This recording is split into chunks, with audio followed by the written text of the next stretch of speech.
E hia mano tāngata I tū tira mai I te taha o ngā huarahi o Tāmaki I te rānei ki te whakanui I a tīma Aotearoa. Ahakoa te ua tātā I heke I te ahua nei kāre te rā huatanga o te huarere I whakatītaha I ngā whakaaro o te nui puku kia tai a tīnana atu.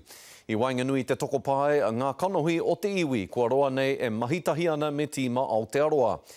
Hei tā te pūrongo a Tāmati Rimene Sprout, ko te wawata kia tāne kahatonu te hononga. Haere ake nei, haere ake nei. Ko te amorangi ki mua, ko te hāpai o ki muri.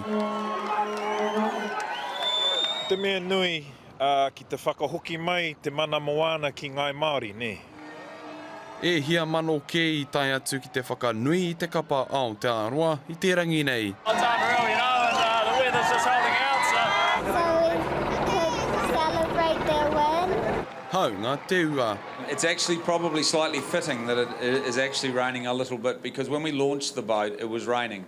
Ngāti Whātua and Maori believe that if it's raining, it's a blessing. And really, I'm thinking this rain is the start of a blessing for the defence. Wārua Ngāti Whātua o rā kei e tere tahi ana me te waka o Team New Zealand. Mai anō I te wā ia tā Peter Blake, moho anō nei, me te aha kua whai hua te iwi me te kapa I tā rātou mahi tahi. Mō mātou nei o Ngāti Whātua mai rāno o mātou nei hononga ki te team a New Zealand. Ki te whakapai o rātou nā waka, me te whakaingoa o rātou nā waka I te reo Māori, me te noho tahi, me pehe rātou tikanga mō rātou ki te eke ki rungi te moana, puta atu ki te ao.